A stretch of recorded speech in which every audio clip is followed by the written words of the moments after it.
Hello, everyone, and welcome to this week's Culture Report. I'm Jamal Simon. I'm DeMarco Randall. And I'm Antonia Velez, and we're joined by a very special guest, our political reporter, Marshall Zelinger, for a second time.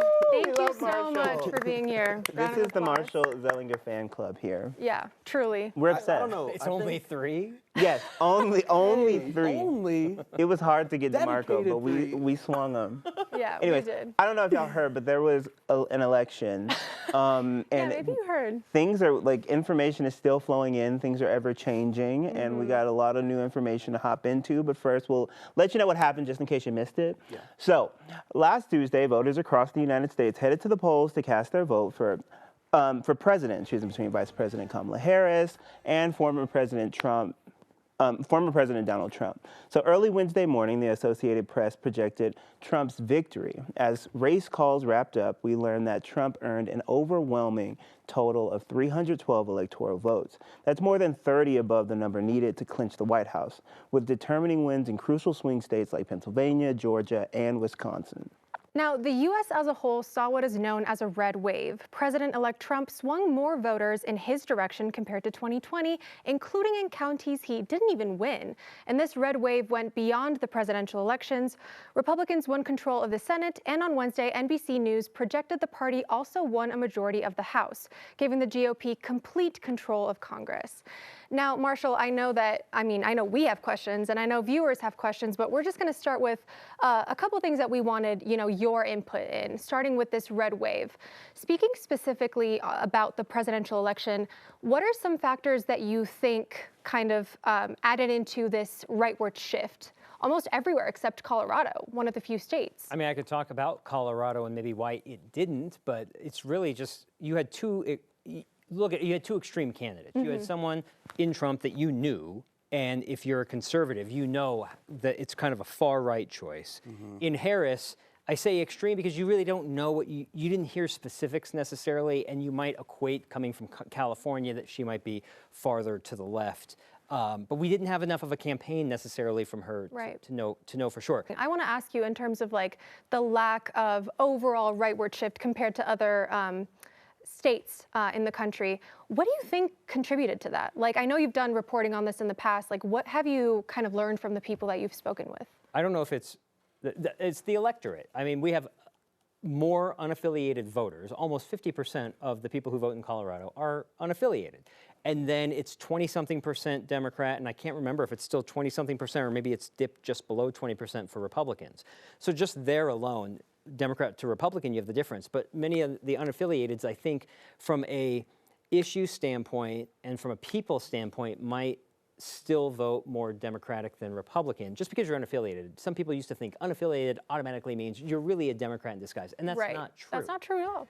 But I think based on the state having all Democrats in power, or governor, secretary of state, attorney general, treasurer, and having a Democratic legislature, overwhelmingly, that just says it's an overwhelming Democratic electorate that prefers bluer issues. Now, don't get me wrong, because there are some conservative issues that voters will go for. There's just no power in the state legislature for a Republican to do much with because they have no power at the legislature. But at the ballot box, if you can get a conservative issue on the ballot, like this measure that passed to, I think, Proposition 130 to give more funding for law enforcement from the state budget, that passed. Yeah. That probably that would not have come out of the legislature. But it came out of voters saying, I like that concept, let's do that. So you have a bit of a split in terms of, I like blue candidates, but I also like this red issue. Right. So candidates are more flexible, or voters are more flexible than candidates, I believe. That's very interesting. And speaking about voters, I mean, I feel like there are so many counties and so many subcategories that went into this. I mean, compared to the last presidential election with Biden, he won about 6 in 10 of the Hispanic voters. However, this time, Harris still won the majority, about half of them, but there is that slight dip. Are there any other sort of communities of folks that was a surprise this time around, or kind of, in those communities? and I think this gets to a question we might get to a little bit later. It's hard to answer that because it's all based off polling. Because when you fill out your ballot, we got a question to next. Somebody emailed and said, how can you say this many people of this ethnicity or this racial background voted this way? Is there something on my ballot that tracks my sex and and all of the demographics? No, there is nothing on your ballot that tracks you. This is all based on people asked after they drop it in the ballot box, and someone from a polling firm is like, hey, how did you vote? And you're kind of just taking their word for it at that point. There's really no way to prove it. So there's a science behind polling. So what you're saying, I'm not saying what you're telling me, the stat that it dropped a little bit. I'm not saying that's not true, but it's also anecdotal based on what people answer. Right. And we've gotten a lot of questions of like, when you do polling, how do you get a younger audience to actually be polled? Yeah. When my phone rings, unless it's a friend, I'm not picking up. Yeah, I'm not picking it up. You best believe I'm not picking up. So it's text messages, stuff like that. So like how we get this data has changed. So I just caution. I don't know how to factually answer that as a journalist, because the information comes less firm than I would require for a story that I do, because it's just selective of who's answering your question. And I don't know how to answer like what was the turnoff if it dipped, especially like in a Hispanic population or nationwide. You could look at black voters, maybe they dropped off from where they supported Biden and they didn't support Harris. I just don't know anecdotally like why, other than people just collectively said, no, I didn't. Maybe they didn't vote. Maybe they didn't vote for either. And that's something that I saw too, because the turnout in the last presidential election, there was so many more people that it seemed like voted for Biden. And especially from those marginalized communities, those communities that we're talking about right now, it seemed like there wasn't that huge of a turnout for Harris this time around. And maybe that's in part why that happened. But I have one thought on that about the length of a campaign. And I just said earlier that Harris didn't have that long of a campaign, but the idea that we've been talking about who's running for president for 1.5 to 2 years, you get tune-out. And maybe people were just turned off months ago, and they don't care. They get this ballot. Maybe they filled it out. Maybe they didn't fill out the president. They might have still filled out some other things. Right. Maybe they just didn't do it. And I'm a supporter of like, unless you're going to vote, you can't complain. Yeah. But yeah, I think part of it is we need to have like a sports season. Like, football goes, there are sports that try to go year round, but football is like August to February. Right. And then you get a break if you want. Yeah. We need something set for when we can talk about presidential campaigns. It's just too long. Yeah. Very true. So we have so much more to get into, but real quick, Project 2025, it's been a really big talker leading up to the election and even now after the results came out. So I'm just curious, and I know it's definitely swayed some voters, like depending on how they voted, because it's just so extreme. One, could you just explain what the framework is and why people are still concerned about it even after Trump has distanced himself from it? And I guess he's trying to make it disappear, but people are still very convinced. I'm trying to think of it like a simple way to just describe, like it's a very conservative, trying to think of like, I know this is most important, I'm trying to be like PC about it. Like a blueprint? Yes, it's a blueprint to get like America first America. Yes. Gotcha. And like we heard when Trump came here for his Aurora campaign, Stephen Miller, right? I know who you're talking about. Deputy the rhetoric Chief he used, Yeah, Yes. and that we want an America for Americans. And What does that mean? that's exactly the point. When you think of an American, at least when I think of American, I think of a melting pot, I think of a collective group of people, not just the one set group of people, and that's an American. So it's just wild to hear that sort of rhetoric and for it to not be really applied to a true all Americas. That's my PC way of saying like that's kind of the framework of Project 2025. Gotcha.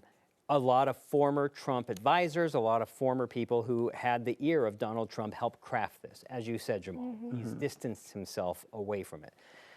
We just won't know until he's in office and he starts trying to either get Congress to get him certain bills to sign, or if he tries to use executive order power to do certain things. Is it the platform that was on his campaign website, Trump's, or is it the Project 2025 platform where there was some Overlap, but not like you could, as you state, the Project 2025 just seemed like I guess, how do we get America back for Americans? After such divisive elections, we know it's only natural to be left with more questions, so we asked viewers if there was anything they wanted clarity on.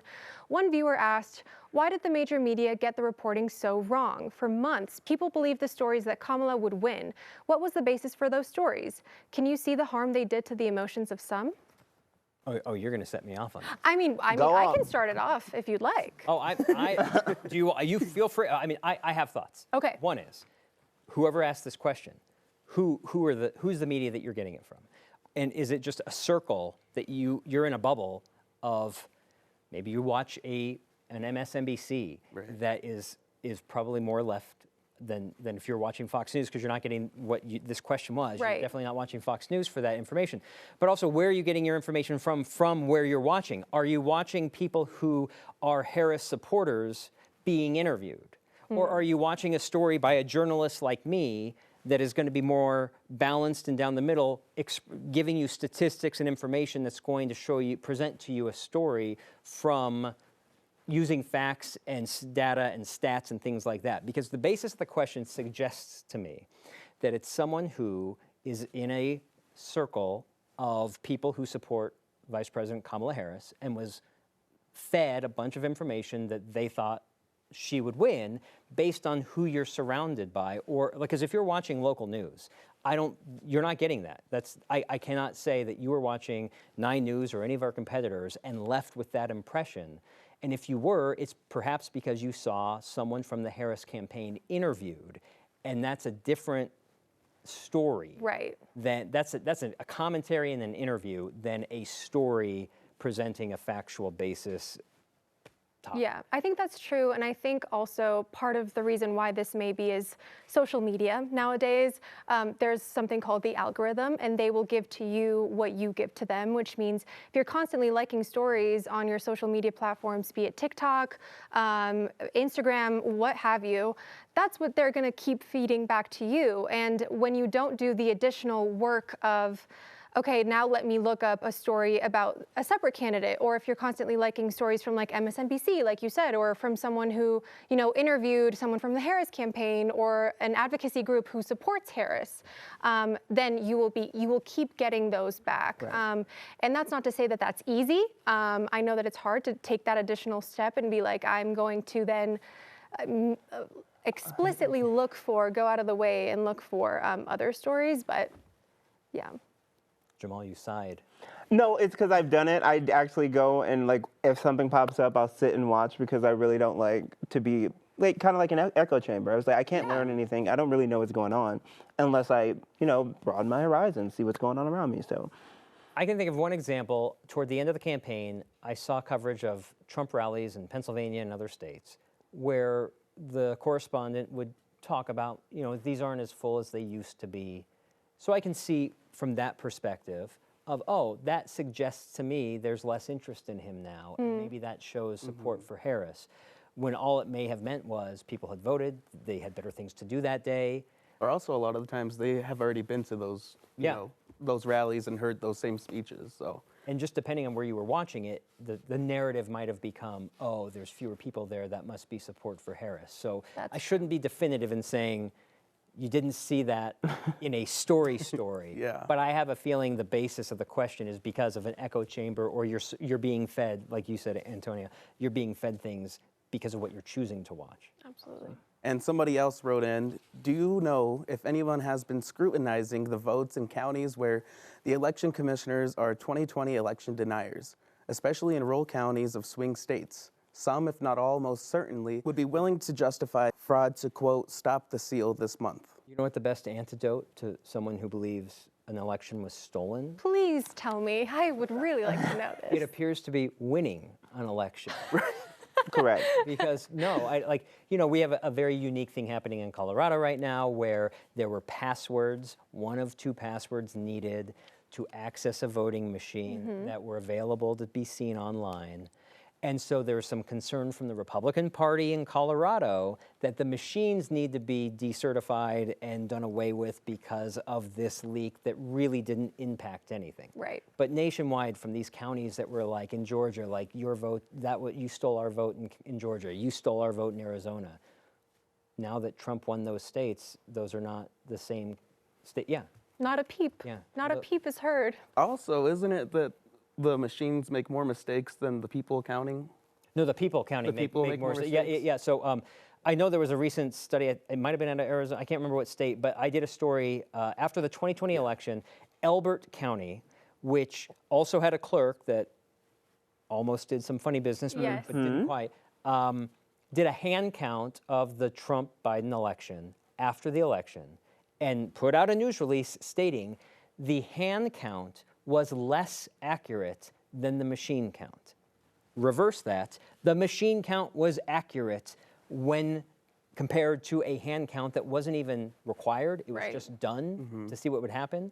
And in that one county, the machine count was better. So just imagine if you have a state like Colorado that suddenly was hand counting and you have this proof in a smaller county that it's not accurate. Right. That's I could go on important and on information. educating Yeah. about how we check after the fact, Yeah. that the machines are still accurate. There are ways, like in the next few weeks, there will still be another test to compare the machine count to the paper ballots. And if I hear someone say we need to vote on paper ballots, again, we still vote on paper ballots. Because when you fill in the bubbles, even though you're putting it into the mail-in drop box, it's still a paper ballot. It's a paper Paper ballot. All right, Marshall. So thank you for answering those questions. But there are 4 hot-button issues that remain top of mind for many Americans: abortion, immigration, economy, and LGBTQIA+ rights. So first, Marshall, will you give us an overview? First, Marshall is going to give us an overview of policies proposed by President-elect Trump regarding these topics. Then we're going to hear from people within these fields about discussions they're having in their respective communities following the general election. I don't have to run to the screen this time. No, you don't. You can just sit Thank you. and vibe out. So first, we can go ahead and talk about the Trump campaign at the moment. Sure, so this is the LGBTQ. LGBTQ, Yes. yes. So I know one of the bullet points in the Trump 2024 campaign platform was keep men out of women's sports, which is clearly a focus on transgender individuals. They may also be the focus in the military also, because when Trump was first in office, he banned transgender individuals in the military, which was upheld by the U.S. Supreme Court after being challenged. But there is also belief now that it was overturned when President Biden took office, and now there's belief that Trump, now that he will be back in office, that will try to be reinstated again. Trump's campaign platform also called for punishment to educators and teachers who allow gender neutrality. So this would get to the point of, like, what would be punishment perhaps under a Trump presidency? Would the Department of Education start saying, hey, if local school teachers continue allowing for they-them conversations or transgender conversations, suddenly would federal dollars stop going to those schools? Like, that's where that big question mark would be. Gotcha. So, of course, we wanted to hear directly from the people who were impacted or who could be impacted by these policies. So we sat down with someone involved in Denver's LGBTQIA+ community to hear about how some of them are feeling ahead of the potential policy changes under the upcoming Trump administration. My name is Rex Fuller, and I'm the CEO at the Center on Colfax, which is Denver's LGBTQ Community Center.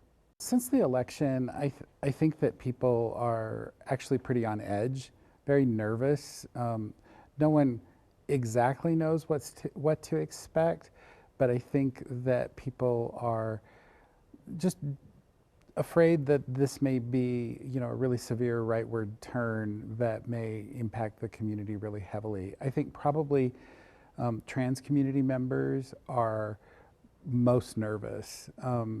The Trump campaign definitely emphasized anti-trans messaging during the campaign with a lot of advertising and a lot of really unpleasant rhetoric. So folks are just really questioning what that will mean for the future. We're lucky in Colorado that we have a lot of legal protections in place, especially for the LGBTQ community. So maybe there's a little bit less nervousness on that side. I think one of the things that's really interesting is that now a lot of people are starting to flock to Colorado from more conservative states. I think that there's a demand for a lot of health services that are already really filling up, and with a great influx of people, that's just going to become more and more challenging. But I think there's also just a climate that has really encouraged a lot of prejudice against especially the trans community right now. And there certainly have been things said that are direct challenges to trans people's health care or to their basic rights. Recently, President-elect Trump said that he intends to define gender as male or female as defined at birth, which doesn't really work for a lot of trans individuals. So it's very frightening to see which way the country will go. I feel like what we really just need to say to community members is don't despair.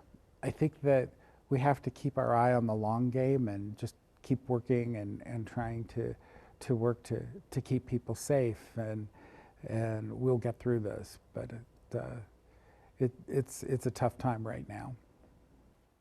So for anybody who may be struggling or have lots of questions, the Center on Colfax has so many resources. They have therapy. I know they have a new program where they offer, I believe, 12 free therapy sessions. That one's doing really great. Yep. They have support groups. They have all kinds of things. So if you're struggling, if you have questions, they probably have something for you. So on to the next topic. We know another big one was economy. Sure. Marshall? Well, as with everything, until Trump is actually in office and gets Congress involved, it really all depends. One of Trump's biggest campaign promises is to raise tariffs 60% on imports from China. That means companies here that sell those goods would likely raise prices for consumers to cover the higher import costs. The idea is that that would incentivize American goods and jobs instead. Well, the big question is, would the added revenue from higher tariffs be able to pay for Trump's proposals that call for more spending? There are Trump tax cuts that were implemented in 2017 that are set to expire next year. If those are extended, that could be good for taxpayers, but also mean fewer dollars for the federal government to pay for other parts of Trump's plan. He also promised to end taxes on tips and overtime pay. Any federal tax changes would also have an impact on Social Security payments when we all retire. For Trump and a Republican Party that want less government impact on life, government still costs. So you need either the money or you need to be able to cut somewhere. Thanks, Marshall. And we know economy was behind many Americans' votes, clearly. So we sat down with an expert to learn why that may be and how Trump's policies could impact the future of the U.S. economy. Take a look. I'm Francisca Antman. I'm a professor in the Department of Economics at the University of Colorado Boulder. Looking at the economy, I would say that we have experienced high inflation, higher than many people, certainly many voters have experienced in their lifetime. And so I think that that is, one reality that potentially voters were responding to. I think maybe voters are hopeful that prices would, maybe fall further. I think in terms of the actual policies, in terms of many of the actual policies that were proposed in the campaign, I don't see necessarily any way that would lead to lower prices, right? Where some of the policies that were proposed, in particular by the Trump campaign, were really actually a lot of tax cuts, right? Which without any kinds of decreases in expenditures for the government would generally lead to higher deficits. And that certainly could also lead to higher inflation down the road. Those tax cuts may generate further economic growth in the short run, but again, it's sort of like a kind of a short run, long run picture of whether that would be, mean to higher deficits and maybe higher interest rates and lower economic growth in the longer term. There was also a campaign proposal about eliminating taxes on tips, for instance, those kinds of things, right? All of those things are generally going to cut government revenue. Maybe different segments in the population will benefit, but on the whole, the tax cuts would seem to benefit higher income individuals more.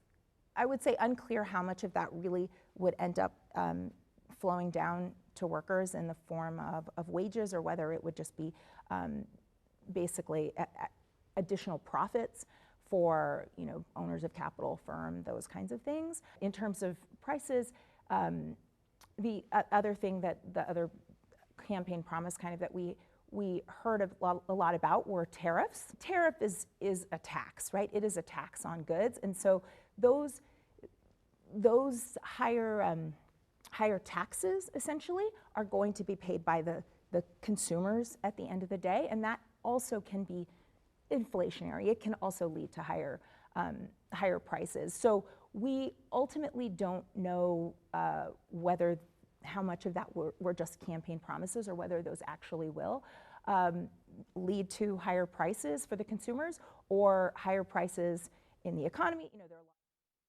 Right, and she also mentioned that deregulations revolving around the environmental sphere could also, goes hand in hand with the short-term versus long-term impacts of, like, maybe short-term you could see some quote-unquote gains, like lower gas prices, for example, but in the long-term, less kind of input in terms of, like, environmental stock, essentially, for future generations.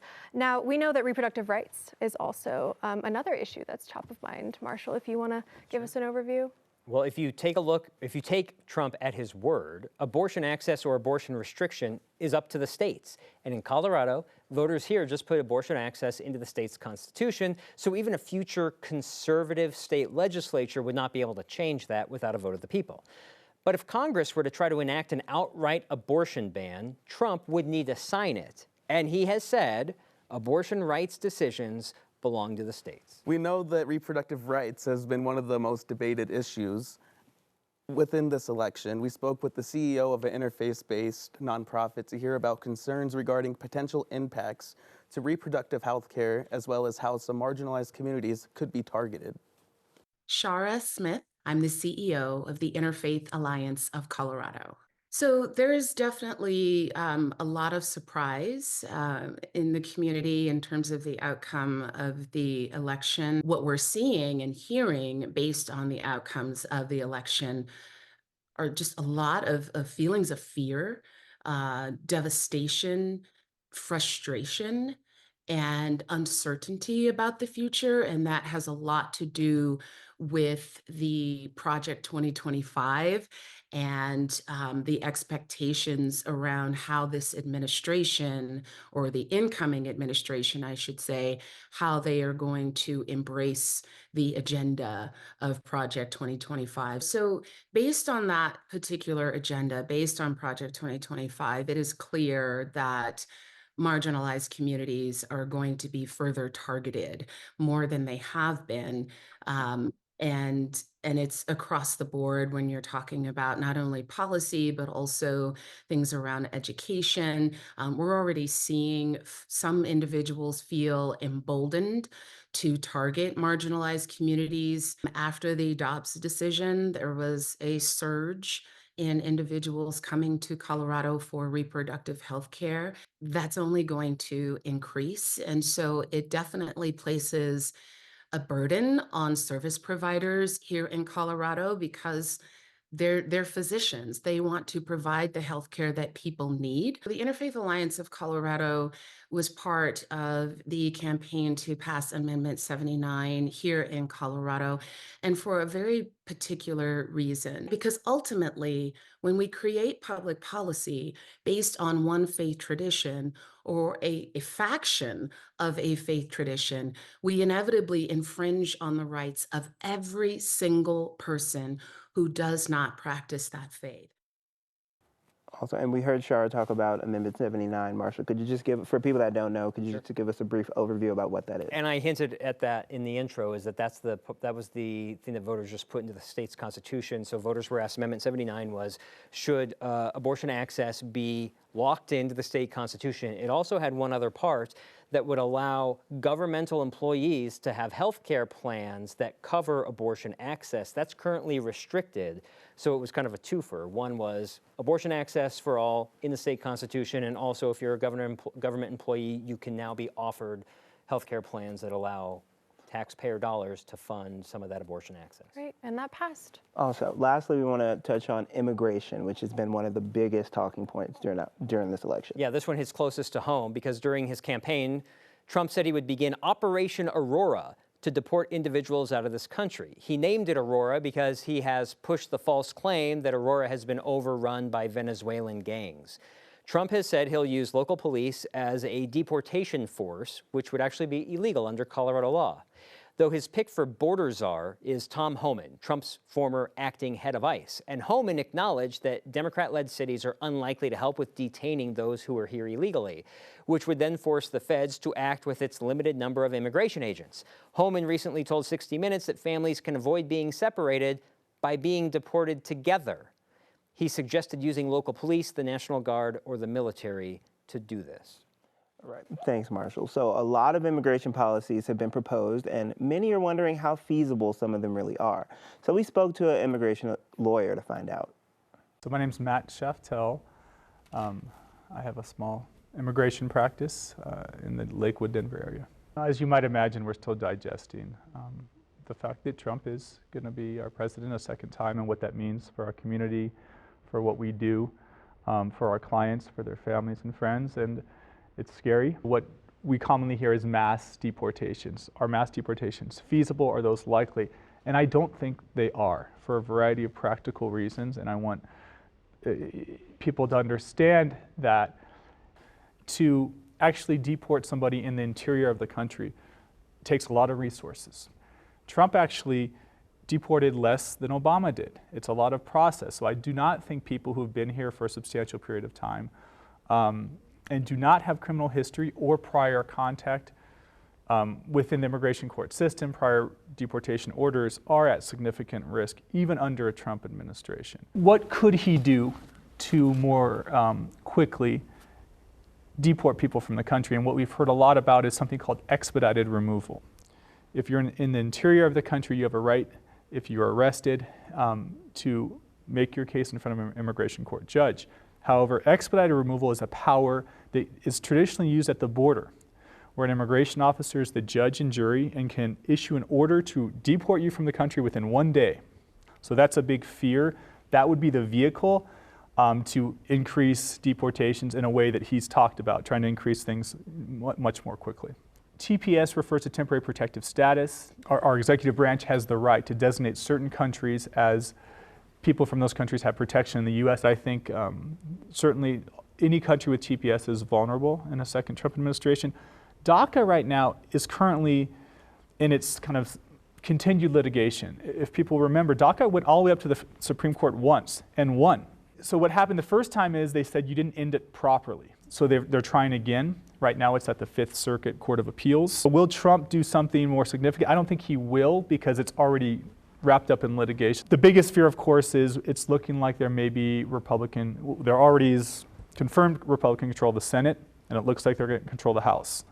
Trump can sign anything into law that's proposed to him by those bodies, and that's the biggest fear, is that we could see big pieces of very restrictive immigration legislation in the future. Hope is difficult right now, quite honestly, but I do want to keep people, alleviate some of the broader fears that Trump is still checked by our rules of law, by our Constitution. We've had several, Republican appointed federal judges stop Trump actions in the past, and that's kind of where our hope is, that our judges and our justices will still follow the law, and they often do. All right, now one piece of advice that Matt gave people, anyone who's watching who happens to be an immigrant or maybe has a criminal background, to not hesitate to reach out to lawyers. I mean, there's people who are willing to help and educate you about your options and things that you can do, connect you with resources. So that would be something that you all should leave with. Absolutely. Well, that was so much. Marshall, thank you so much for joining. Your brain is so big. Yeah, I'll take a tip from Hamilton and talk less. Oh, smile more. Please don't. We love when you talk. We absolutely And do. we got Marshall with red glasses. Red glasses. Let's go. He always matches. Thanks so much, Marshall. Thank you. Election season can be a really stressful time for many, and as we just heard from these interviews, election results can also have impact on folks' mental health. For people across different communities, this is a time of uncertainty and fear, certainly something that shouldn't be left ignored. Yes, that's why today we have Clinical psychologist Dr. Sheryl Ziegler is joining us for the second time, actually. She actually helped us out several months ago, so thank you for being here. Thank you so much. So I want to know, like, what have you seen, like, whether it be with your patients or within the field, like, leading up to and post-election? Like, how is it impacting people emotionally? So I would say my experience is leading up to, there was a ton of anxiety. Yeah. Then we got sort of swift results, which was, I think, was surprising for a lot of people. It was like, oh wait, we thought maybe this was going to drag out for longer, and it was like, nope, not that way at all. And then since then, I feel like very mixed, just like the results. There are some people that are happy. There are some people that are really scared. And I would say, because I work with a lot of adolescents, that the teenagers are like asking a lot of questions. Like they're like, what does this mean? And why are people scared? And should I be scared? Like, what's going on? So I've been happy to see that the middle point, they're not voters yet, but they're starting to think that way. They're sort of like, all right, what does this actually really mean? And the challenge is in answering that question right now, too. I feel like that's so important, too, to like begin to have those conversations at those younger ages so you can have those discourses and those places to where you can learn understanding and to have those conversations to where maybe you might not agree with somebody, but you can have an open discourse. Absolutely. And I will say, like, in my circles, from a lot of people that we heard from in these interviews and like things that I've seen on social media and within my conversations, there is a lot of anxiety and fear. And I want to ask you, as someone who works in therapy with other folks, what are some ways that we can deal with that? Like self-regulation tips, coping tips, like what would you recommend when we're feeling a lot of this uncertainty and fear that we don't really know what to do with? Yeah. So one thing I'm going to share is something that I've actually really been doing myself, and I'm like continuing to do it, and I haven't stopped, so it's been so great, which is limiting my social media in general, not having the TV on, just, as background noise, because right now it's just too unknown. The anxiety's too high, and I think the country's too split. And so I say the first thing to do is really limit that. Just limit it. Be intentional. So if you want to know the news, find your source, limit it. Say, okay, I'm going to 20, 30 minutes, whatever you're going to do. I'm going to watch the show. I'm going to listen to this thing. I'm going to listen to this podcast, whatever it is. And then I'm going to shut it down. Yeah. And then you want to re-engage with your actual community. So instead of thinking so big, what's going to happen to the country, right? That's really big, even the world. Just think really small. What can I do in my community? What can I do in my whatever that is, my group of friends, my church, my school? Think small. I think that's where right now at this time of anxiety, we're actually going to feel the most empowered. If I try to think that I'm going to try to help the entire country right now, that might feel really overwhelming. But if I think I'm going to have a great conversation with you all, and then I'm going to go and have a great conversation one-on-one with somebody, and I think small but intentionally, I think I feel a lot more empowered, and that's what the research shows as well. So that's the kind of advice I'm giving to people. Keep it small. Would you also say some of those small things like just going outside, like you said, having those conversations, making sure you're hydrated, eating, contributes to all that? Absolutely. Sometimes I forget because to me that's such a foundation of health, right? So we do need to be getting outside, sunshine, connecting with others. That's the number one tip though. Always connecting with others, healthiest thing you can do for yourself. But the exercise and sleep. So you got to protect your sleep. You got to be thinking about your sleep hygiene. Like don't be on a screen right before bed. It's stressful. Read or listen to music or meditate. Do something that it will just make you feel calmer. So I'd say protect your sleep. That's something that I've been getting more calls from the early 20-somethings on, is their sleep's been real affected. It's tough for sure. My last question would be, just kind of like you said, it's easy to kind of get wrapped up in the bigger picture and get overwhelmed. And with that, something that I've been hearing from a lot of my friends and just people I've been talking to is like, some shame and guilt to even feel this anxiety and fear, because we are all, obviously, we have intersectional identities and we're privileged in areas, like I will say I'm very privileged. And so there's some sort of guilt that comes with this fear and anxiety. Like, what would you say to people who maybe are feeling that way? Yeah, I hear that a lot with so many different things. It'll be like, oh, I don't have a right to feel upset about this because there's so much bigger things in the world, or there's all these other problems in the world that are bigger, more significant. And that actually does the whole world a disservice, really, when you do that, because it's part of self-care to honor what you're feeling, what your experience is. So for me, if I have certain things that I'm worried about now, which I do, then if I disregard that, then I'm losing out on an opportunity to help myself be better, to maybe be a better parent, to maybe make the change in my community that needs to happen because I keep downgrading what I'm thinking. If you're feeling, what I say people, if you're feeling and thinking a certain way about a certain topic, you are not alone. There are other people, and sometimes you need to use your voice to put it out there so other people go, I thought it was just me that was worried about that, and that it was so unimportant. A lot of the times is those people are like, wait, what? Like, you're also experiencing this? And I'm allowed to? Because if you're allowed to, then all of a sudden I'm allowed to. Exactly. Right. Yeah. Absolutely. Take care of yourselves. Use your voice. Don't feel bad. Your feelings are valid. Absolutely. You heard it from her. She's a mental health professional. Listen to her. I'm Don't authorized to say this. listen to her. Dr. Thanks Ziegler, a ton for joining us. so much for joining. And Yes, thank thank you guys so much for joining this week's Culture Report. We'll be back to continue the conversation right here on 90s Plus and 90s.com.